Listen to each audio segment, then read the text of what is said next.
രാമായണം.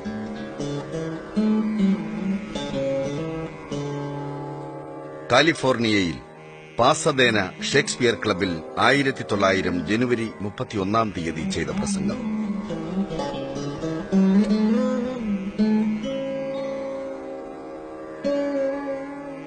സംസ്കൃത ഭാഷയിൽ വളരെ ബൃഹത്തും മഹത്തുമായി അതിപുരാതനങ്ങളായ 2 ഇതിഹാസങ്ങളുണ്ട്.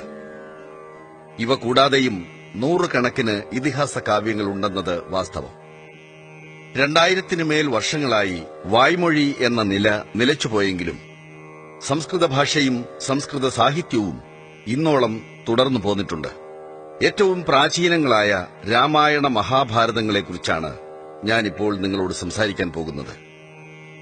പുരാതന ഭാരതീയരുടെ ആചാര അനുഷ്ഠാനം, സമുദായ വ്യവസ്ഥിതി, സംസ്കാരം മുതലായവയെ ഉൾക്കൊള്ളുന്നവയാണ് അവ. ഇതിൽ ശ്രീരാമചന്ദ്രന്റെ ചരിതമായ രാമായണമാണ് പ്രാചീനതമം. ഇതിനു മുമ്പും ചില കാവ്യസാഹിത്യം ഉണ്ടായിരുന്നു. ഹിന്ദുക്കളുടെ പ്രമാണ ഗ്രന്ഥങ്ങളായ വേദങ്ങളുടെ മിക്ക ഭാഗവും വൃത്തബദ്ധമാണ്. എങ്കിലും ഈ രാമായണമാണ് ആദികാവ്യം എന്ന് ഭാരതത്തിൽ എല്ലാവരും സ്വീകരിച്ചിരിക്കുന്നു. വാൽമീകി മഹർഷിയാണ് കാവ്യകർത്താവ്. പിന്നീട് പല കാവ്യകഥകളും ആ പുരാണ കവിയുടെ മേൽ കെട്ടിവെച്ചു. കാലക്രമത്തിൽ അദ്ദേഹത്തിന്റേതല്ലാത്ത പല ശ്ലോകങ്ങളുടെയും കർത്തൃത്വം അദ്ദേഹത്തിന്റെ മേൽ ആരോപിക്കുക ഒരു പതിവായി. ഈ തിരികിച്ചേർക്കലൊക്കെ ഉണ്ടായിട്ടും രാമായണം അതിസുന്ദര വിന്യാസത്തോടെ ലോക സാഹിത്യത്തിലെ അതുല്യ കാവ്യമായി നമുക്ക് കൈവന്നിരിക്കുന്നു. ഒരു തരത്തിലും തന്റെ വീട് പോറ്റാൻ കെൽപ്പില്ലാത്ത ഒരു ചെറുപ്പക്കാരനുണ്ടായിരുന്നു. നല്ല കരുത്തും ചുറുചുറുക്കുമുള്ള അവൻ ഒടുവിൽ ഒരു കൊള്ളക്കാരനായി തീർന്നു. അവൻ പെരുവഴിയിൽ ആളുകളെ ആക്രമിച്ചു. അവരുടെ വസ്തുവകകളൊക്കെ തട്ടിപ്പറിച്ചു. ആ മുതലുകൊണ്ട് അച്ഛനമ്മമാരെയും ഭാര്യയെയും മക്കളെയും പുലർത്തി. ഇതങ്ങനെ തുടർന്നു പോന്നു. അങ്ങനെയിരിക്കെ ഒരിക്കൽ ദേവർഷി നാരദൻ അതിലെ കടന്നുപോകാനിടയായി. കൊള്ളക്കാരൻ അദ്ദേഹത്തെ ആക്രമിച്ചു. മാമുനി കൊള്ളക്കാരനോട് ചോദിച്ചു, "നീ എന്തിനാണ് എന്നെ പിടിച്ചുപറിക്കാൻ പോകുന്നത്? കൊള്ളയും കൊലയും വലിയ പാപമാണ്. നീ എന്തിനു വേണ്ടിയാണ് ഈ പാപമെല്ലാം വലിച്ചുവെക്കുന്നത്?" അവൻ പറഞ്ഞു, "എന്ത്? ഈ മുതലുകൊണ്ട് വേണം എനിക്കെന്റെ വീട് പുലർത്താൻ." നാരദൻ അന്വേഷിച്ചു, "അവർ നിന്റെ പാപത്തിന്റെയും പങ്ക് പറ്റുമെന്ന് നിനക്ക് തോന്നുന്നുണ്ടോ?" "ഉണ്ട്, തീർച്ച." അവൻ മറുപടി പറഞ്ഞു. ദേവർഷി അരുളി, "കൊള്ളാം, നീ എന്നെ ഈ മരത്തിന്മേൽ പിടിച്ചു കെട്ടുക. എന്നിട്ട് വീട്ടിൽ ചെന്ന് നീ ഉണ്ടാക്കുന്ന പണത്തിന്റെ പങ്ക് പറ്റും പോലെ നിനക്ക് വന്നു ചേരുന്ന പാപത്തിന്റെ ഒരു ഓഹരിയും എടുക്കുമോ എന്ന് വീട്ടുകാരോട് അന്വേഷിച്ചു വരൂ." അതനുസരിച്ച് അയാൾ ചെന്ന് തന്റെ അച്ഛനോട് ചോദിച്ചു, "അച്ഛാ, അച്ഛനെ ഞാൻ രക്ഷിച്ചു പോരുന്നത് എങ്ങനെയാണെന്നറിയാമോ?" അച്ഛൻ, "ഇല്ല, എനിക്കറിഞ്ഞുകൂടാ. ഞാനൊരു കൊള്ളക്കാരനാണ്. ആളുകളെ കൊന്ന് കവരുന്നു." "എന്ത്? മകനെ, അങ്ങനെയോ നീ ചെയ്യുന്നത്? എടാ പറയാ, കടന്നുപോ." അവൻ അമ്മയുടെ അടുത്തെത്തി ചോദിച്ചു, "അമ്മേ, അമ്മയെ ഞാൻ പുലർത്തുന്നത് എങ്ങനെയാണെന്ന് അമ്മയ്ക്കറിവുണ്ടോ?" "ഇല്ല" എന്ന അമ്മ. "കൊള്ളയും കൊലയും കൊണ്ട്."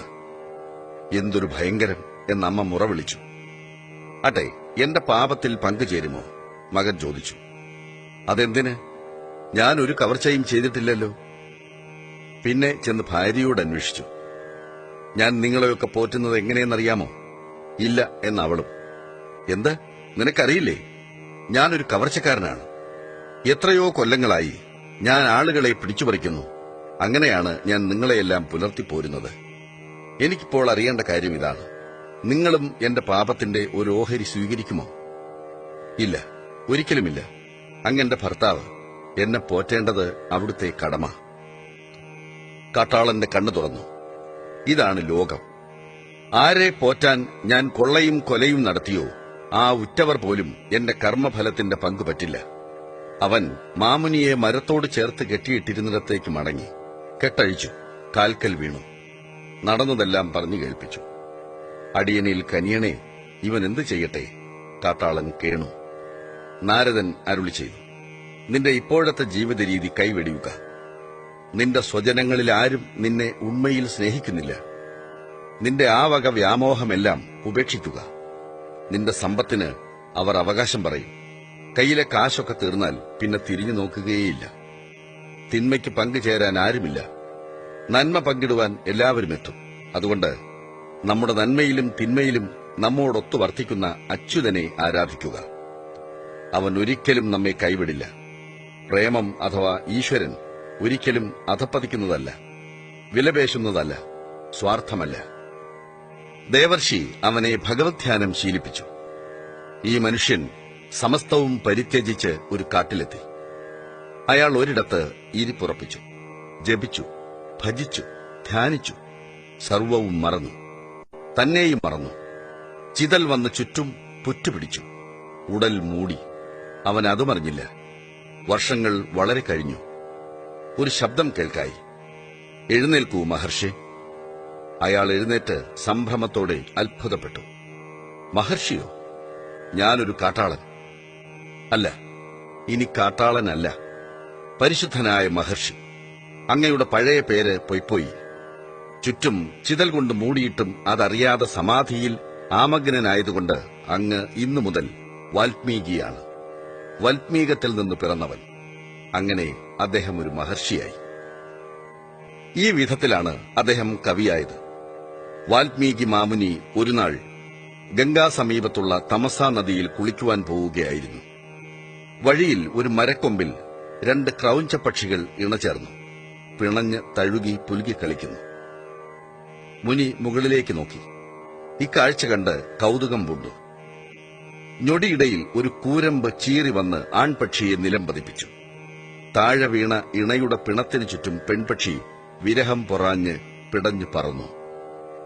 ഉടൻ മാമുനിയുടെ മനം നീറി. തിരിഞ്ഞു നോക്കിയപ്പോൾ ഒരു വേടനെ കണ്ടു. നീ ഒരു നീചൻ, മാമുനി ആക്രോശിച്ചു. കനിവിന്റെ കണികയുമില്ലാത്തവൻ, നിന്റെ കൊലക്കയ്യ് പ്രേമത്തിന്റെ മുമ്പിലും കൂസിയില്ലല്ലോ. താപസൻ തന്നെത്താൻ ചോദിച്ചു, ഇതെന്ത്? ഞാൻ എന്താണ് പുലമ്പിയത്? ഇതിനു മുമ്പ് ഒരിക്കലും ഞാൻ ഇതുമാതിരി പാടിയിട്ടില്ലല്ലോ. ഒരാകാശവാണി കേൾക്കായി. പേടിക്കണ്ട, അങ്ങയുടെ വായിൽ നിന്ന് ഉതിരുന്നത് ശ്ലോകമാണ്, കവിതയാണ്. ലോക അനുഗ്രഹത്തിനു വേണ്ടി രാമചരിതം കവിതാരൂപത്തിൽ രചിച്ചാലും. ഇങ്ങനെയാണ് ആദികാവ്യം ആരംഭിച്ചത്. ആദികവിയുടെ നാവിൽ നിന്ന് ശോകം ശ്ലോകരൂപേണ പ്രവഹിച്ചു. അതിനുശേഷമാണ് ആ മാമുനി സുന്ദരമായ രാമായണം രചിച്ചത്. അയോധ്യ എന്നു പേരായി ഒരു പുരാതന നഗരമുണ്ടായിരുന്നു. ഇന്നുമുണ്ട്. ഔധ് എന്നു പേരുള്ള പ്രവിശ്യയിലാണ് അത്. നിങ്ങൾ പലരും അത് ഭാരതത്തിന്റെ ഭൂപടത്തിൽ കണ്ടിരിക്കും. അതാണ് പുരാണപ്രസിദ്ധമായ അയോധ്യ നഗരം. അവിടെ പണ്ട് ദശരഥൻ എന്നു പേരായി ഒരു രാജാവ് വാണിരുന്നു. അദ്ദേഹത്തിന് 3 രാജ്ഞിമാരുണ്ടായിരുന്നു. എന്നാലും അവരിൽ ആരിലും സന്താനലാഭമുണ്ടായില്ല. രാജാവും രാജ്ഞിമാരും നല്ല ഹിന്ദുക്കളെ പോലെ സന്താനലാഭത്തിനായി ഉപവസിച്ചും പ്രാർത്ഥിച്ചും തീർത്ഥങ്ങളാടി. യഥാകാലം 4 പുത്രന്മാർ പിറന്നു. മൂത്ത മകനാണ് രാമൻ. സോദരർ 4 യഥാകാലം യഥാവിധി സകല വിദ്യകളും അഭ്യസിച്ചു. പിൽക്കാലത്ത് പിന്തുടർച്ചയെക്കുറിച്ച് കലഹമൊന്നും ഉണ്ടാകാതിരിക്കാൻ വേണ്ടി പുരാതന ഭാരതത്തിൽ നാടുവാഴിയുടെ ജീവിതകാലത്ത് തന്നെ ജ്യേഷ്ഠപുത്രനെ അനന്തരാവകാശിയായി നിയമിച്ച് യുവരാജാവായി അഭിഷേകം ചെയ്യുന്ന ഒരു ഏർപ്പാടുണ്ടായിരുന്നു. അയൽ രാജ്യത്ത് ജനകൻ എന്നു പേരായി വേറൊരു രാജാവ് വാണിരുന്നു. ഇദ്ദേഹത്തിന്റെ ഓമന മകളാണ് അതിസുന്ദരിയായ സീത. യാഗത്തിനായി വയലുഴുതപ്പോൾ ഉഴവുചാലിൽ നിന്ന് സീതാമധ്യത്തിൽ നിന്ന് കിട്ടിയ കുട്ടിയാണ് അവൾ. അവൾ ഭൂപുത്രിയാണ്, അയോനിജയാണ്. സീത എന്നാൽ പഴയ സംസ്കൃതത്തിൽ ഉഴവുചാല് എന്നർത്ഥം. ഭാരതത്തിലെ പുരാണകഥകളിൽ ആളുകൾ മാതാവിൽ നിന്നെന്ന പോലെ പിതാവിൽ നിന്ന് തന്നെയും മാതാപിതാക്കളില്ലാതെ യാഗാഗ്നിയിൽ നിന്നും വയലിൽ നിന്നുമൊക്കെ വാനിൽ നിന്ന് വീണ പോലെ പിറവിയെടുക്കുന്നതായി കാണാം. അത്തരം അത്ഭുത ജനനം ഭാരതത്തിലെ പുരാണ സഞ്ചയത്തിൽ സുലഭമാണ്. സീത ഭൂസുതയാകയാൽ ശുദ്ധയാണ്, നിഷ്കളങ്കയാണ്. അവളെ ജനക മഹാരാജാവ് മകളായി വളർത്തിക്കൊണ്ടുവന്നു. വിവാഹോചിതമായ വയസ്സെത്തിയ പുത്രിക്ക് രാജാവ് അനുരൂപനായ ഒരു വരനെ തേടിത്തുടങ്ങി. പുരാതന ഭാരതത്തിൽ സ്വയംവരമെന്ന ഒരു ഏർപ്പാടുണ്ടായിരുന്നു. അതിൽ രാജകുമാരി വരനെ സ്വയം തെരഞ്ഞെടുക്കുന്നു. നാടിന്റെ നാനാഭാഗത്തു നിന്നും അനേകം രാജകുമാരന്മാരെ ക്ഷണിച്ചു വരുത്തും. വധു സർവാഭരണ വിഭൂഷിതയായി കൈകളിൽ വരണമാല്യവുമേന്തി സഖീസമേതം അവരുടെ മുമ്പിൽ കൂടി കടന്നുപോകുന്നു. ഒരു തോഴി വന്നു ചേർന്ന അരജന്മാരുടെ വീരശൂര പരാക്രമങ്ങൾ ചൊല്ലിക്കേൾപ്പിക്കും. രാജകുമാരി തനിക്ക് ബോധിച്ച കുമാരന്റെ കഴുത്തിൽ മാല ചാർത്തി അയാളെ ഭർത്താവായി വരിക്കും. പിന്നീട് അവരുടെ വിവാഹം വളരെ ധാടിയിലും മോടിയിലും കൊണ്ടാടും. സീതയുടെ പാണിഗ്രഹണത്തിന് കൊതിപൂണ്ട രാജകുമാരന്മാർ പലരുമുണ്ടായിരുന്നു. അതിനുള്ള പന്തയം ഭീമമായ ശിവചാപം കുലയേറ്റുകയാണ്. അത് സാധിക്കാൻ രാജകുമാരന്മാരെല്ലാം പഠിച്ച വിദ്യ 18 പരീക്ഷിച്ചു മടുത്തു മണ്ടി. ഒടുക്കം രാമൻ പുഞ്ചിരി പൂണ്ട് ശിവചാപം കയ്യിലെടുത്തു വലിച്ചു, വളച്ചു, ഒടിച്ചു, മുറിച്ചു. അങ്ങനെ സീത ദശരഥപുത്രനായ രാമചന്ദ്രനെ ഭർത്താവായി വരിച്ചു. അവരുടെ വേളി മേളമായി നടന്നു. സീതാരാമന്മാർ അയോധ്യയ്ക്ക് മടങ്ങി. വൃദ്ധനായ ദശരഥൻ ഭാരമെല്ലാം ഒഴിഞ്ഞ് രാമനെ യുവരാജാവായി വാഴിക്കാനുള്ള കാലമായെന്ന് വിചാരിച്ചു. അതിനുവേണ്ട സംഭാരങ്ങളെല്ലാം ഒരുക്കി. ആളുകളെല്ലാം ആനന്ദത്തിൽ ആറാടി. രാജാവിന്റെ ഇളയ റാണിയായ കൈകേയിക്ക് മന്ധര എന്നൊരു ദാസിയുണ്ട്. അവൾ പണ്ട് രാജാവ് കൈകേയിക്ക് വാഗ്ദാനം ചെയ്തിരുന്ന 2 വരത്തെപ്പറ്റി സ്വാമിനിയെ ഓർമ്മിപ്പിച്ചു. ഒരിക്കൽ അവൾ സ്വപ്രവൃത്തി കൊണ്ട് ഭർത്താവിനെ വളരെ സന്തോഷിപ്പിച്ചിരുന്നു. അദ്ദേഹം അവൾക്ക് 2 വരം നൽകി. എന്നാലാവുന്ന എന്തെങ്കിലും 2 കാര്യം നീ ചോദിച്ചുകൊള്ളുക, ഞാനത് സാധിച്ചു തരാം. അവൾ അന്നൊന്നും ആവശ്യപ്പെട്ടില്ല. അത് ഇതുവരെ മറന്നു കിടക്കുകയായിരുന്നു. കുടിലയായ വേലക്കാരി കുബ്ജ രാമൻ രാജാവായാൽ വന്നുകൂടാവുന്ന ആപത്തുകൾ എണ്ണി എണ്ണി കേൾപ്പിച്ച് കൈകേയിയുടെ കണ്ണുകടി ഉണർത്തി. അവളുടെ മകൻ ഭരതൻ യുവരാജാവായാൽ എത്ര നന്നായിരിക്കുമെന്നുകൂടി കുബ്ജ കൊളുത്തിക്കൊടുത്തു. കൈകേയി അസൂയ കൊണ്ട് അന്ധയായി. രാജാവിനോട് പണ്ട് പ്രതിജ്ഞ ചെയ്തിരുന്ന 2 വരം ചോദിക്കാൻ മന്ധര രാജ്ഞിയെ ഉപദേശിച്ചു. ഒന്ന്, തന്റെ മകൻ ഭരതനെ നാട്ടിൽ വാഴിക്കണമെന്നും മറ്റത് രാമനെ നാടുകടത്തി 14 കൊല്ലക്കാലം കാടു വാഴിക്കണമെന്നും. വൃദ്ധനായ രാജാവിന്റെ പ്രാണനും ജീവനുമായിരുന്നു രാമകുമാരൻ. ഈ ദുഷ്ടവരം കേട്ടപ്പോൾ രാജാവല്ലേ, പ്രതിജ്ഞാലംഘനം പാടുണ്ടോ? എന്ത് ചെയ്യേണ്ടു എന്ന് വെളിവില്ലാതായി ദശരഥന്. എന്നാൽ രാജാവിനെ ആ ദുർഘടത്തിൽ നിന്ന് രാമൻ രക്ഷിച്ചു. അച്ഛന് സത്യദോഷം വരാതിരിക്കാൻ താൻ സിംഹാസനം വെടിഞ്ഞ് കാട്ടിൽ പാർത്തുകൊള്ളാമെന്ന് ശ്രീരാമൻ സസന്തോഷമേറ്റു. അങ്ങനെ രാമൻ പ്രിയതമയായ സീതയോടും ഭക്തനും ഭ്രാതാവുമായ ലക്ഷ്മണനോടുകൂടി 14 കൊല്ലത്തേക്ക് കാട് പൂകി. അവരിരുവരും ഒന്നുകൊണ്ടും രാമനെ പിരിഞ്ഞു പാർക്കാൻ കൂട്ടാക്കിയില്ല. ആ കൊടുങ്കാട്ടിലെ കുടികിടപ്പുകാരാരെന്ന് ആര്യന്മാർക്ക് അറിവുണ്ടായിരുന്നില്ല. അക്കാലത്ത് കാടന്മാരെ വാനരന്മാരെന്ന് വിളിച്ചുവന്നു. അവരിൽ പെരുത്ത കരുത്തുള്ളവരെ രാക്ഷസന്മാരെന്നും പറഞ്ഞുവന്നു. അങ്ങനെ ഈ രാക്ഷസന്മാരും വാനരന്മാരും പാർക്കുന്ന വനത്തിലേക്കാണ് രാമനും സീതയും ലക്ഷ്മണനും ചെന്നത്. സീത രാമനോടൊത്ത് കാട്ടിലേക്ക് ഇറങ്ങി തിരിച്ചപ്പോൾ രാമൻ പറയുകയുണ്ടായി, അജ്ഞാതവും അതിഘോരവുമായ ആപത്തുകൾ നിറഞ്ഞ കാട്ടിലേക്ക് രാജപുത്രിയായ ഭവതി എങ്ങനെയാണ് പോരുക? അവിടത്തെ ക്ലേശങ്ങൾ എങ്ങനെ താങ്ങും? സീത സമാധാനിപ്പിച്ചു. രാമൻ പോകുന്നിടത്ത് കൂടെ സീതയുമുണ്ട്. രാജപുത്രിയെന്നും കുലീനയെന്നുമെല്ലാം അങ്ങെങ്ങനെ എന്നോട് അരുളുന്നു? ഞാൻ അങ്ങയുടെ മുമ്പിൽ നടക്കും. അങ്ങനെ സീതയും കൂടെ പുറപ്പെട്ടു. അനുജനുമുണ്ട് കൂടെ. അവർ കാട്ടിനുള്ളിലേക്ക് ഏറെ ദൂരം കയറി ചെന്നു. ഗോദാവരി തീരമായി.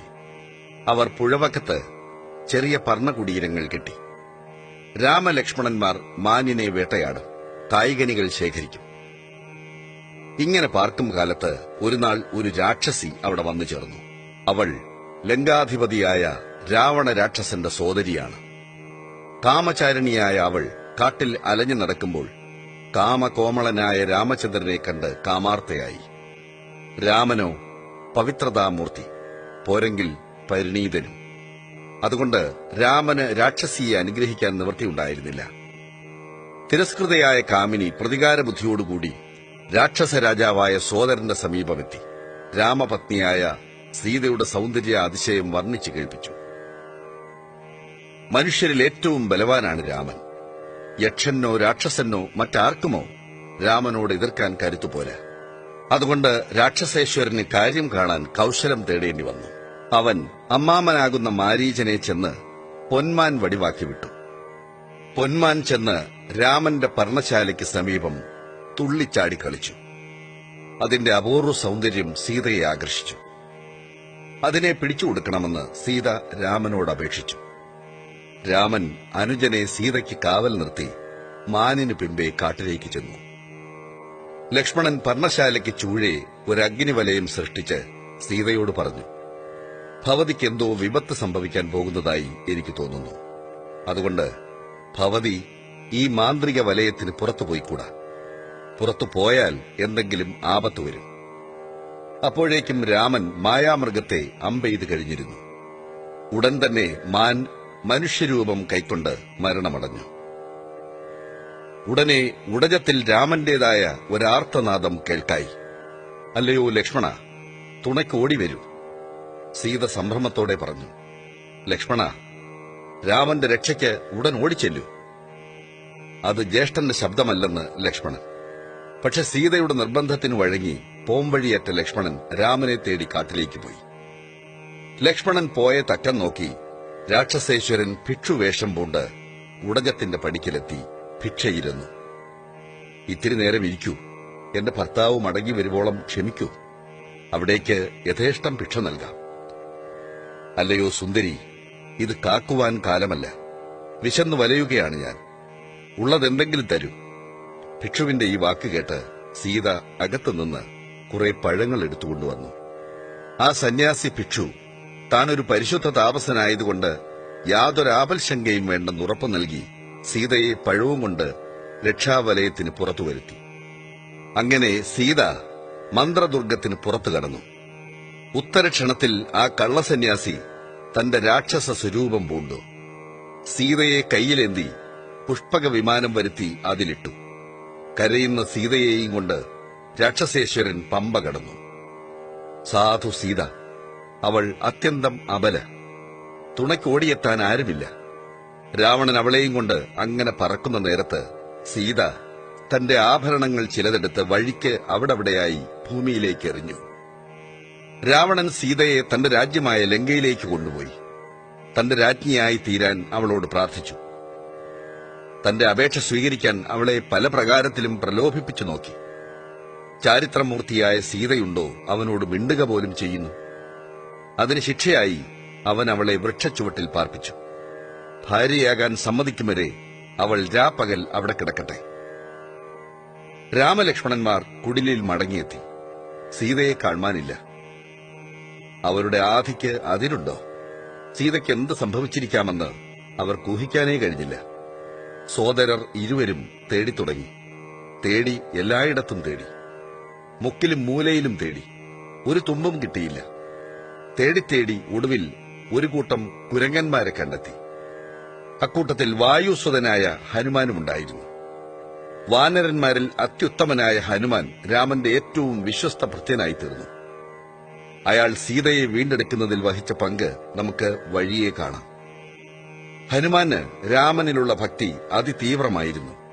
തന്മൂലം ഇന്നും ഹിന്ദുക്കൾ ഭൃത്യഭാവേന ഭഗവാനെ ഭജിക്കുന്നതിന് നിദർശനമായി ഹനുമാനെ പൂജിച്ചു പോരുന്നു. ദക്ഷിണാപഥത്തിലെ ഗിരിവർഗക്കാരെയാണ് വാനരന്മാരെന്നും രാക്ഷസന്മാരെന്നും പറയുന്നതെന്ന് ഇതിൽ നിന്ന് വ്യക്തമാണല്ലോ. രാമൻ ഒടുവിൽ വാനരന്മാരുമായി മൈത്രിയിലേർപ്പെട്ടു.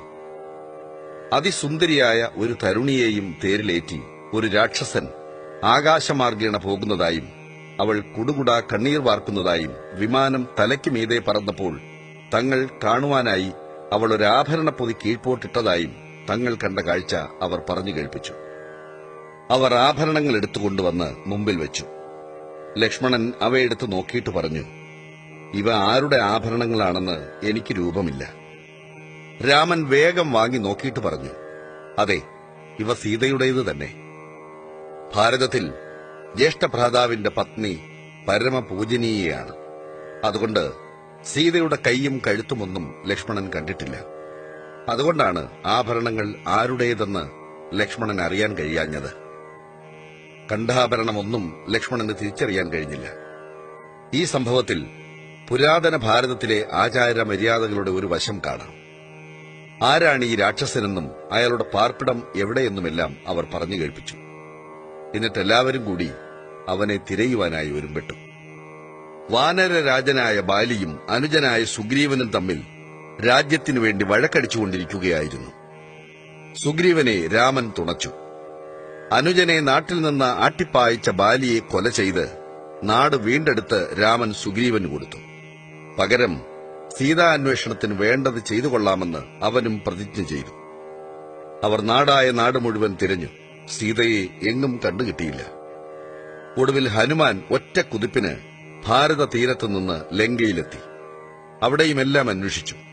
ഒരെത്തും പിടിയും കിട്ടിയില്ല. ആ രാക്ഷസേശ്വരൻ സുരന്മാരെയും നരന്മാരെയും എന്നുവേണ്ട സമസ്ത ലോകങ്ങളെയും ആക്രമിച്ച് അധീനമാക്കിയിരുന്നു. അവിടങ്ങളിലെല്ലാമുള്ള സുന്ദരിമാരെയെല്ലാം തന്റെ അന്തഃപുരത്തിൽ കൊണ്ടുവന്ന് വെപ്പാട്ടികളാക്കി വെച്ചിരുന്നു. അവരോടൊപ്പം സീതയെ കാണാൻ വഴിയില്ല. അതിനിട വന്നാൽ സീത പ്രാണൻ വിടിയും നിശ്ചയം എന്ന് ഹനുമാൻ ആലോചിച്ചു. പിന്നെ സീതയെ മറ്റിടങ്ങളിൽ തേടി പുറപ്പെട്ടു. അവസാനം ഒരു മരത്തിന്റെ ചുവട്ടിൽ വിളർത്തു വരണ്ട് ആകാശത്തിന്റെ അടിത്തട്ടിൽ വീണുകിടക്കുന്ന അമ്പിളിക്കീറുപോലെയുള്ള സീതയെ കണ്ടെത്തി. ഹനുമാൻ ഒരു കൊച്ചു കുരങ്ങന്റെ വടിവ് പൂണ്ട് ആ മരത്തിൽ ഇരിപ്പുറപ്പിച്ചു. രാവണൻ അയച്ച രാക്ഷസികൾ വന്ന് സീതയെ പേടിപ്പിച്ച് ഇണക്കി കീഴടക്കാൻ ചെയ്യുന്ന പൊല്ലാപ്പുകളെല്ലാം കണ്ടു. എന്നാൽ സീത ആ രാക്ഷസാധമന്റെ പേരുപോലും കേൾക്കാൻ കൂട്ടാക്കിയില്ല. ഹനുമാൻ മെല്ലെ സീതയുടെ സമീപമെത്തി താൻ രാമദൂതനായതും സീതയെ തേടിയതും മറ്റും എങ്ങനെയെന്നുള്ള കഥകൾ ദേവിയെ പറഞ്ഞു കേൾപ്പിച്ചു. സീതയ്ക്ക് ഹനുമാനിൽ വിശ്വാസം വരുവാനായി രാമൻ കൊടുത്തയച്ച മുദ്രാമോതിരം കാഴ്ചവെച്ചു. സീത എവിടെ വസിക്കുന്നു എന്ന വിവരം കിട്ടിയാലുടൻ രാമൻ വലിയൊരു സേനയുമായി വന്ന് രാവണനെ കൊന്ന് അവളെ വീണ്ടെടുക്കുമെന്നും അവൻ ധരിപ്പിച്ചു. സീതയ്ക്ക് സമ്മതമുള്ള പക്ഷം സീതയെ തോളിലേറ്റി ഒറ്റ കുതിക്ക് കടൽ കടന്ന് രാമന്റെ അടുത്തെത്തിക്കാൻ കഴിയുമെന്നും പറയുകയുണ്ടായി. സീതയ്ക്ക് ആ അഭിപ്രായം തീരെ സ്വീകാര്യമല്ലായിരുന്നു. കാരണം ചാരിത്രമൂർത്തിയായ ദേവിക്ക് സ്വഭർത്താവിന്റെ അല്ലാതെ അന്യപുരുഷന്റെ ശരീരസ്പർശം സഹ്യമായിരുന്നില്ല. അതുകൊണ്ട് സീത അവിടെ തന്നെ കഴിച്ചുകൂട്ടി. രാമന് നൽകുവാനായി സീത തന്റെ ചൂടാരത്തം ഹനുമാന്റെ കയ്യിൽ കൊടുത്തു. അതും കൊണ്ട് അയാൾ മറുകരയ്ക്ക് ചാടി. സീതാവൃത്താന്തമെല്ലാം ഹനുമാനിൽ നിന്നറിഞ്ഞ് രാമൻ വലിയൊരു സേനയും ശേഖരിച്ച് ഭാരതത്തിന്റെ തെക്കേ തലയ്ക്കിലേക്ക് യാത്രയായി. അവിടെ രാമന്റെ വാനരസേന ഭാരതത്തെ ലങ്കയോട് ബന്ധിച്ചുകൊണ്ട് ഒരു ചിറ കെട്ടി. അതിന് സേതുബന്ധനമെന്ന് പറയുന്നു. നല്ല വേലിയിറക്കമുള്ള വേളകളിൽ ഇന്നും ആ മണൽത്തിട്ടുകളിൽ കൂടി ഭാരതത്തിൽ നിന്ന് ലങ്കയിലേക്ക് കടക്കാം. രാമൻ ഈശ്വര അവതാരമാണ്. അല്ലെങ്കിൽ ഇതൊക്കെ എങ്ങനെ സാധിക്കും? ഹിന്ദുക്കളുടെ വിശ്വാസമനുസരിച്ച് ശ്രീരാമൻ ഈശ്വരാവതാരമാണ്. വിഷ്ണുവിന്റെ 7ാമത്തെ അവതാരമായാണ് രാമനെ ഭാരതീയർ കരുതി വരുന്നത്. കുരങ്ങന്മാർ കുന്നുകൾ അടിയോടെ പുഴക്കിയെടുത്തുകൊണ്ടുവന്ന് കടലിൽ പടുത്തു. അതിനു മുകൾ ഭാഗം പാറകളും മരങ്ങളും കൊണ്ട് നിറച്ചു. ഇങ്ങനെ വലിയൊരു ചിറ നിർമ്മിച്ചു. ഒരു ചെറിയ അണ്ണാറക്കണ്ണൻ കടലിൽ മുങ്ങി മണലിൽ ഉരുണ്ട് ചിറമേൽ വന്ന് ഉടൽ കുടയും. വീണ്ടും വീണ്ടും ഇങ്ങനെ ചെയ്യും. അങ്ങനെ രാമസേതു ബന്ധിക്കുന്നതിൽ മണലിട്ട് അണ്ണാൻ കുഞ്ഞും തന്നാലായത് ചെയ്യുകയായിരുന്നു. കുരങ്ങന്മാർ ചിരിച്ചുപോയി. മൂടോടെ മാമലകളും വൻകാടുകളും മാമരങ്ങളും മണൽക്കുന്നുകളും കൊണ്ടുവന്ന് കടൽ നികത്തിക്കൊണ്ടിരുന്ന മർക്കടന്മാർ പൂഴിയിൽ ഉരുണ്ടുവന്ന് മണൽ കുടഞ്ഞിരുന്ന പാവപ്പെട്ട അണ്ണാനെ കണ്ട് പരിഹസിച്ചു. രാമൻ ഇത് കണ്ട് കനിഞ്ഞരുളി, അണ്ണാൻകുഞ്ഞ് അനുഗ്രഹീതനാകട്ടെ. തന്നാലാവും പോലെ അവൻ കർത്തവ്യം നിർവഹിക്കുന്നു. ഇതിൽ നിങ്ങളിൽ വമ്പനൊപ്പം തന്നെ മുമ്പനാണ് ഇവൻ. ഭഗവാൻ തൃക്കൈകൊണ്ട് അണ്ണാറക്കണ്ണന്റെ പുറം തൊട്ട് തലോടി. രാമന്റെ തിരുവിരലടയാളം അണ്ണാന്റെ പുറത്ത് ഇന്നും ഉടനീളം തെളിഞ്ഞു കാണാം. സേതു പണി കഴിഞ്ഞു. രാമനും അനുജനും വാനരപ്പടയുമായി ലങ്കയിൽ കടന്നു. പിന്നെ അനേക മാസങ്ങൾ പെരിയ പോരും ചോരചിന്തലും നടന്നു. ഒടുവിൽ രാക്ഷസേശ്വരനായ രാവണൻ നിർജിതനായി, നിഹതനായി. രാവണ രാജധാനി, അവിടെ കൊട്ടാരങ്ങളും കെട്ടിടങ്ങളുമെല്ലാം പൊന്മയമാണ്, കീഴടക്കപ്പെട്ടു. ഭാരതത്തിലെ ഉൾപ്രദേശങ്ങളിൽ നാട്ടിൻപുറത്ത് ഞാൻ ലങ്കയിൽ പോയിട്ടുണ്ടെന്ന് പറയുമ്പോൾ പാവപ്പെട്ട സാധുക്കൾ ചോദിക്കും, അവിടെയെല്ലാം സ്വർണം കൊണ്ടുണ്ടാക്കിയതാണ് അല്ലേ, നമ്മുടെ ഏട്ടിൽ കാണുന്നത് പോലെ. അങ്ങനെ ആ പൊൻപട്ടണങ്ങളെല്ലാം രാമൻ അധീനമായി. അദ്ദേഹം അവയെല്ലാം രാവണാനുജനായ വിഭീഷണന് സമ്മാനിച്ചു. യുദ്ധത്തിൽ വിഭീഷണൻ ചെയ്ത വിലയേറിയ സഹായത്തിന് പ്രതിഫലമായി അയാളെ രാക്ഷസരാജനായി അഭിഷേകം ചെയ്തു. അനന്തരം രാമനും സീതയും അനുചരന്മാരും ലങ്ക വിട്ടു. അപ്പോൾ കൂടെയുള്ളവരുടെ ഇടയ്ക്ക് ഒരു പിറുപിറുക്കൽ. പരീക്ഷ, പരീക്ഷ, അവർ പറഞ്ഞു. രാവണഗൃഹത്തിൽ പാർത്ത രാമപത്നി സമ്പൂർണ്ണം പവിത്രയായിരുന്നു എന്നതിന് വേണ്ട പരീക്ഷ നടത്തിയിട്ടില്ല. പവിത്രയോ? പവിത്രതാ സ്വരൂപിണിയാണ് സീത. രാമൻ സാകൂതം പറഞ്ഞു. പോരാ, പരീക്ഷ കൂടിയേ കഴിയൂ. ആളുകൾക്ക് നിർബന്ധമായി. അതനുസരിച്ച് വലിയ ഒരു ആഴി കൂട്ടി. അതിൽ സീത ചാടണം. രാമൻ വ്യാകുലനായി. സീത വെന്തെരിഞ്ഞു പോയാലോ? ഒരു ഞൊടിയിടയിൽ അതാ പാവകദേവൻ തലയിലൊരു സിംഹാസനവും വഹിച്ച് അതിൽ സീതയെയും ഇരുത്തി മുമ്പിലെത്തുന്നു. സർവത്ര സന്തോഷമായി. ഏവർക്കും തൃപ്തിയായി. വനവാസത്തിന്റെ ആരംഭത്തിൽ അനുജൻ ഭരതൻ രാമനെ വന്നു കണ്ടു. വൃദ്ധനായ പിതാവ് സ്വർഗാരോഹണം ചെയ്ത വിവരം അറിയിച്ചിരുന്നു. രാമൻ തിരിച്ചു ചെന്ന് രാജ്യഭാരമേൽക്കാൻ ഭരതൻ വളരെയൊക്കെ നിർബന്ധിച്ചു നോക്കി. രാമൻ കാടുവാഴുന്ന കാലത്ത് ഭരതൻ ഒരു വിധത്തിലും സിംഹാസനാരോഹണത്തിന് കൂട്ടാക്കിയില്ല. ജ്യേഷ്ഠനോടുള്ള ഭക്തി നിമിത്തം അദ്ദേഹത്തിന്റെ പ്രതിനിധിയായി രാമപാദുകങ്ങൾ സിംഹാസനത്തിൽ അവരോധിച്ചു. രാമൻ രാജധാനിയിൽ മടങ്ങിയെത്തി. സർവരുടെയും സമ്മതപ്രകാരം അദ്ദേഹം അയോധ്യാധിപനായി. രാജ്യം വീണ്ടുകിട്ടിയ ശേഷം പ്രജാക്ഷേമത്തെ മുൻനിർത്തി പുരാതന കാലങ്ങളിൽ രാജാക്കന്മാർ ചെയ്യാറുള്ള ആ പ്രതിജ്ഞ രാമനും ചെയ്തു. രാജാവ് പ്രജകളുടെ സേവകനാണ്. അദ്ദേഹം പൊതുജന അഭിപ്രായത്തിന് മുമ്പിൽ തലകുനിക്കണം. സീതാസമേതനായി സസുഖം രാമൻ ഏതാനും വത്സരങ്ങൾ കഴിച്ചു. ആളുകൾ വീണ്ടും പിറുപിറുക്കാൻ തുടങ്ങി. രാമപത്നിയെ ഏതോ ഒരു രാക്ഷസൻ അപഹരിച്ച് കടലിനക്കരെ കൊണ്ടുപോയി പാർപ്പിക്കുകയുണ്ടായെന്ന്. ആദ്യം നടത്തിയ അഗ്നിപരീക്ഷ കൊണ്ടൊന്നും ആളുകൾക്ക് മതിയായില്ല. വീണ്ടും ഒരു പരീക്ഷ കൂടി കഴിക്കണമെന്ന് അവർ ഒച്ചപ്പാടുണ്ടാക്കാൻ തുടങ്ങി. അല്ലാത്തപക്ഷം അവളെ നാടുകടത്തണമെന്നായി അവർ. ജനങ്ങളുടെ അഭിപ്രായത്തെ മാനിച്ച് സീത നിർവാസിതയായി. ഋഷിയും കവിയുമായ വാൽമീകിയുടെ ഉടജത്തിന് സമീപമുള്ള കാട്ടിൽ രാമൻ സീതയെ കൊണ്ടുചെന്നു വിട്ടു. അശരണയായി അതികരുണം കരയുന്ന സീതയെ മാമുനി കണ്ടെത്തി. അദ്ദേഹം അവളുടെ ദുഃഖവാർത്ത കേട്ട് അഭയവും ആശ്വാസവും അരുളി ആശ്രമത്തിലേക്ക് കൂട്ടിക്കൊണ്ടുപോയി. അന്ന് അവൾ പൂർണ്ണ ഗർഭിണിയായിരുന്നു. സീത പെറ്റ് 2 പൈതങ്ങൾ പിറന്നു. ആദികവി അവരാരെന്ന് അവരോട് പറഞ്ഞില്ല. അദ്ദേഹം അവരെ ബ്രഹ്മചാരികളായി വളർത്തിക്കൊണ്ടുവന്നു. എന്നിട്ട് അദ്ദേഹം രാമായണ കാവ്യം രചിച്ചു. അത് താളമേളങ്ങൾക്കൊപ്പിച്ച് അവരെ കൊണ്ട് അഭിനയിപ്പിച്ചു. ഭാരതത്തിൽ നാടകം ഒരു പവിത്ര കലയാണ്. നാടകവും സംഗീതവും തന്നെ സ്വയം ബ്രഹ്മവിദ്യയാണ്. ഏത് ഗാനവും പ്രേമഗാനമോ മറ്റെന്തുമോ ആകട്ടെ, അതിൽ ആത്മാവ് നിശേഷം ലയിച്ചാലപിച്ചാൽ മുക്തി ലഭിക്കും. വേറൊരു സാധനയും വേണ്ട. ധ്യാനം കൊണ്ട് എത്തിച്ചേരുന്ന ലക്ഷ്യത്തിൽ തന്നെ ഈ വഴിക്കും ചെന്നു ചേരാമെന്ന് അവർ അവകാശപ്പെടുന്നു. വാൽമീകി രാമചരിതം നാടകമാക്കി അത് ചൊല്ലാനും പാടാനും രാമന്റെ 2 മക്കളെയും അഭ്യസിപ്പിച്ചു. പണ്ടത്തെ രാജാക്കന്മാർ നടത്താറുള്ള ഒരു വലിയ യജ്ഞം ചെയ്യാൻ രാമൻ ഒരുമ്പെട്ടു. ഭാരതത്തിൽ ഒരു ഗൃഹസ്ഥന് പത്നിയെ കൂടാതെ ഒരു ധർമ്മകർമ്മവും ചെയ്യാൻ അധികാരമില്ല. പത്നി അയാളുടെ സമീപമുണ്ടായിരിക്കണം. സഹധർമ്മിണി, ധർമ്മകാര്യത്തിൽ ഭാഗഭാഗിനി എന്നാണ് പത്നിക്കുള്ള പര്യായം. ഒരു ഹിന്ദു ഗൃഹസ്ഥന് അനേകം കർമ്മങ്ങൾ അനുഷ്ഠിക്കേണ്ടതുണ്ട്. അവയിൽ സഹായിക്കാനും സഹകരിക്കാനും ധർമ്മപത്നി സമീപത്തില്ലെങ്കിൽ അതിലൊന്നുപോലും ശാസ്ത്രവിധി അനുസരിച്ച് ശരിയായി നിർവഹിക്കാൻ നിവൃത്തിയില്ല. സീതയെ കാട്ടിൽ കളഞ്ഞതുകൊണ്ട് രാമന് അപ്പോൾ ഭാര്യ അടുത്തില്ലല്ലോ. വീണ്ടും വിവാഹം ചെയ്യാൻ ജനങ്ങൾ രാമനോട് ആവശ്യപ്പെട്ടു. ജീവിതത്തിൽ അന്ന് ആദ്യമായി രാമൻ ഈ അപേക്ഷ കേട്ടപ്പോൾ ജനാഭിപ്രായത്തെ എതിർത്തു നിന്നു. അദ്ദേഹം പറഞ്ഞു, അത് സാധ്യമല്ല. എന്റെ പ്രാണനാണ് സീത. അതുകൊണ്ട് യാഗം യഥാവിധി നടത്തുവാൻ പകരമായി സീതയുടെ ഒരു സ്വർണ്ണ വിഗ്രഹമുണ്ടാക്കി. ഈ വലിയ ഉത്സവത്തോടനുബന്ധിച്ച് അതിന്റെ ആധ്യാത്മിക ഭാവം വളർത്തുന്നതിന് ഒരു നാടകം അഭിനയിക്കുവാനും ഏർപ്പാടുണ്ടായിരുന്നു. ആദികവി വാൽമീകി മാമുനി തന്റെ ശിഷ്യന്മാരും രാമന്റെ അജ്ഞാതപുത്രന്മാരുമായ കുശലവന്മാരോടൊപ്പം വന്നു ചേർന്ന് ഒരു വേദി നിർമ്മിച്ചു. അഭിനയത്തിനു വേണ്ട ഏർപ്പാടുകളെല്ലാം ഒരുക്കി.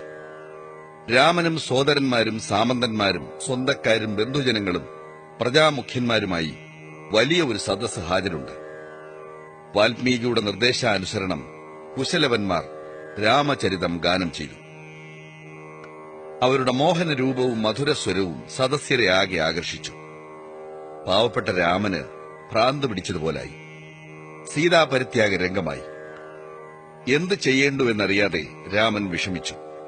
അപ്പോൾ മഹർഷി അരുളി ചെയ്തു, വ്യസനിക്കണ്ട, സീതയെ ഞാൻ കാണിച്ചു തരാം. സീതയെ രംഗപ്രവേശം ചെയ്യിച്ചു. രാമൻ പ്രിയയെ കണ്ട് സന്തുഷ്ടനായി. പെട്ടെന്ന് വീണ്ടും പഴയ കുശുകുശുക്കൽ. പരീക്ഷ പരീക്ഷ. തന്റെ പവിത്ര ചാരിത്രത്തിന്റെ മേൽ തുടരെ തുടരെയുള്ള ഈ നിർദ്ദയമായ അപവാദാരോപം നിസ്സഹായയായ സീതയെ അത്യന്തം വിവശയാക്കി. ദേവിയുടെ സഹന സീമയെ അത് അതിലംഘിച്ചു. തന്റെ പതിദേവതാത്വത്തിന് സാക്ഷ്യമരുളാൻ സീത ദേവന്മാരോട് പ്രാർത്ഥിച്ചു. ഭൂമിമാതാവ് മാറു തുറന്നു. ഇതാ പരീക്ഷയെന്ന് ഭാവരഹിതയായി പറഞ്ഞ് ഭൂപുത്രി മാതാവിന്റെ മാറിനുള്ളിൽ മറഞ്ഞു. ഈ ദുരന്തത്തിൽ ജനങ്ങൾ നടുങ്ങി. രാമൻ അഴലിലാണ്ടു. സീതയുടെ തിരോധാനം കഴിഞ്ഞ് കുറച്ചുനാളായപ്പോൾ ഒരു ദേവദൂതൻ വന്ന് രാമനോട് അവതാര കാര്യങ്ങളെല്ലാം സാധിതമായെന്നും വൈകുണ്ഠത്തിലേക്ക് തിരിച്ചെഴുന്നള്ളാൻ കാലമായെന്നും ഉണർത്തിച്ചു. ഈ വാർത്ത രാമനിൽ സ്വസ്വരൂപബോധമുളവാക്കി. അയോധ്യയെ തഴുകി തഴുകിയിരുന്ന സരയൂ നദിയിൽ മുഴുകി രാമൻ ദേഹത്യാഗം ചെയ്തു. പരലോകത്തിലെത്തി സീതയോടൊന്നിച്ചു. ഇതാണ് ഭാരതത്തിലെ പുരാതനവും മഹനീയവുമായ ഇതിഹാസം. സീതാരാമന്മാരാണ് ഭാരതത്തിന്റെ ആദർശം. എല്ലാ കുട്ടികളും, വിശേഷിച്ച് പെൺകിടാങ്ങൾ, സീതയെ ആരാധിക്കുന്നു. ശുദ്ധയും ഭക്തയും സർവം സഹയുമായ സീതയെപ്പോലെ ആകുന്നതാണ് ഒരു സ്ത്രീയുടെ ജന്മസാഫല്യം. പാശ്ചാത്യ ആദർശങ്ങളിൽ നിന്ന് എത്രയോ ഭിന്നമാണ് പൌരസ്ത്യ ലക്ഷ്യമെന്ന് ഈ കഥാപാത്രങ്ങളുമായി പരിചയപ്പെടുന്ന ഉടൻ നിങ്ങൾക്ക് മനസ്സിലാകും. ഭാരത ജനതയുടെ കണ്ണിൽ തിദിക്ഷാമൂർത്തിയാണ് സീതാദേവി. പാശ്ചാത്യർ പറയുന്നു, കർമ്മം ചെയ്യുക, പ്രവൃത്തിയിൽ കൂടി നിങ്ങളുടെ പ്രാബല്യം പ്രദർശിപ്പിക്കുക. ആദ്യ ഭാരതം അരുളുന്നു, സഹനത്തിൽ കൂടി, തപസ്സിൽ കൂടി നിങ്ങളുടെ ധീരത പ്രകാശിപ്പിക്കുക. ഒരുവന് എത്രയേറെ ആവാമെന്ന ചോദ്യത്തിന് പടിഞ്ഞാറുകാർ ഉത്തരം തേടിപ്പിടിച്ചു. എത്ര കുറച്ചാവാം എന്ന പ്രശ്നത്തിന് പരിഹാരം ഭാരതവും കണ്ടെത്തി. രണ്ടും രണ്ട് ധ്രുവങ്ങൾ. സീത ഭാരതത്തിന്റെ മാതൃകയാണ്, ഭാരതാദർശത്തിന്റെ മൂർത്തിമത് ഭാവം. സീത വാസ്തവത്തിൽ ജീവിച്ചിരുന്നുവോ? ഇത് കഥയോ വസ്തുകഥനമോ എന്നതല്ല ഇവിടെ ചിന്ത്യം. ആ ആദർശം, ഭാവന, അതിവിടെ കാണാനുണ്ട്. സീതയുടെ ഈ സത്കഥ പോലെ ജനതയിലെങ്ങും ഇത്രമാത്രം വ്യാപിച്ച് നിത്യജീവിതവുമായി ഇത്രമാത്രം അലിഞ്ഞു ചേർന്ന് ജനങ്ങളുടെ ഓരോ രക്തബിന്ദുവിലും ഇത്രമാത്രം തുടിച്ചുകൊണ്ടിരിക്കുന്ന വേറൊരു പുരാണ കഥയുമില്ല. ഭാരതത്തിൽ നന്മയുടെയും വിശുദ്ധിയുടെയും പവിത്രതയുടെയും പര്യായമാണ് സീത. സ്ത്രീയുടെ സർവ്വ സദ്ഗുണങ്ങളുടെയും പ്രതിനിധിയാണ്. ഒരു ബ്രാഹ്മണൻ ഒരു സ്ത്രീയെ ആശീർവദിക്കുമ്പോൾ സീതയായി ഭവിക്കട്ടെ, ഒരു കുട്ടിയെ അനുഗ്രഹിക്കുമ്പോൾ സീതയായി ഭവിക്കട്ടെ എന്നാണ് അരുളുക. അവരെല്ലാം സീതയുടെ സന്താനങ്ങളാണ്. ക്ഷമാമൂർത്തിയും സർവം സഹയും നിത്യഭക്തയും നിത്യശുദ്ധയുമായ ഈ ധർമ്മപത്നിയെപ്പോലെ ജീവിക്കുവാനാണ് അവരുടെ എല്ലാം പരിശ്രമവും. തനിക്ക് വന്നു ചേർന്ന ഈ നിരവധി യാതനകൾക്കിടയിൽ ഒരിക്കലെങ്കിലും സീതയുടെ മുഖത്തുനിന്ന് തന്റെ പ്രാണനാഥനെതിരെ ഒരു പരിപരുത്ത വാക്ക് ഉയരുന്നില്ല. അതെല്ലാം ദേവി തന്റെ കർത്തവ്യമായി കൈക്കൊള്ളുന്നു.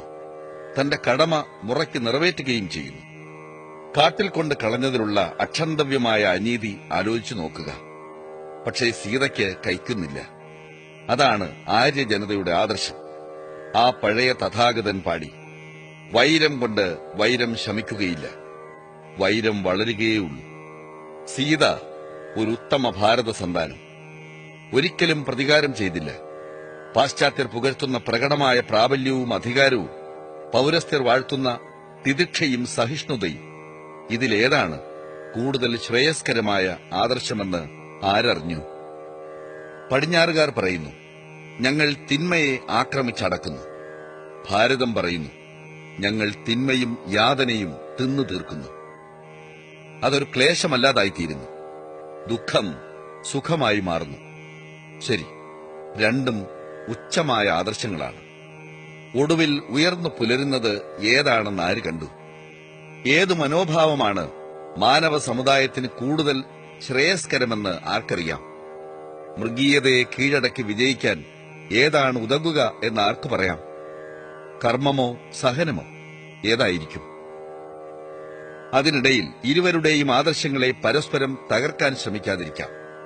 നമ്മൾ രണ്ടു കൂട്ടരും ഒരേ കൃത്യത്തിലാണ് വ്യാപൃതരായിരിക്കുന്നത്, തിന്മയെ തീരെ നശിപ്പിക്കാൻ. നിങ്ങൾ നിങ്ങളുടെ മാർഗമനുസരിക്കുക, ഞങ്ങൾ ഞങ്ങളുടെ വഴിക്കും പോകട്ടെ. നമുക്ക് ആദർശത്തെ നശിപ്പിക്കാതെ നോക്കാം. ഞങ്ങളുടെ രീതി സ്വീകരിക്കുക എന്ന് ഞാൻ പാശ്ചാത്യരോട് ആവശ്യപ്പെടുന്നില്ല, തീർച്ചയായുമില്ല. ലക്ഷ്യമൊന്ന്, മാർഗം ഒരിക്കലും ഒന്നു തന്നെ ആകാൻ വയ്യ. അതുകൊണ്ട് ഭാരതീയ ആദർശം കേട്ടതിനു ശേഷം അതേ ശ്വാസത്തിൽ അതേമാതിരി നിങ്ങൾ ഇതിൻവിധം ഭാരതത്തോടും പറയുമെന്ന് ഞാൻ പ്രത്യാശിക്കുന്നു. നമുക്കിരുവർക്കും ലക്ഷ്യം, ആദർശം ശരിയാണ്, സത്യമാണ്. നിങ്ങൾ നിങ്ങളുടെ ആദർശത്തെ അനുസരിക്കുക, നിങ്ങൾ നിങ്ങളുടെ ഉപായം, നിങ്ങളുടെ രീതിക്ക് അനുസരിക്കുക. നിങ്ങൾക്ക് സ്വസ്തി. ഇതാണ് എന്റെ ജീവിത സന്ദേശം. ആദർശഭേദത്തിന്റെ പേരിൽ പരസ്പരം കലഹിക്കാതിരിക്കണം. അതിനു പകരം പ്രഥമ ദർശനത്തിൽ എത്രയും വിരുദ്ധങ്ങളെന്ന് തോന്നിയാലും ലക്ഷ്യം ഉഭയപക്ഷത്തിലും ഒന്നു തന്നെയാണെന്ന് കാണിച്ചു കൊടുക്കുക. ജീവിതത്തിലെ കുരുക്ക് താഴ്വരകളിൽ കൂടി ഓരോ അടി നാം മുന്നോട്ട് വയ്ക്കുമ്പോൾ നമുക്ക് പരസ്പരം ആശംസിക്കാം. സ്വസ്ത്യസ്തു.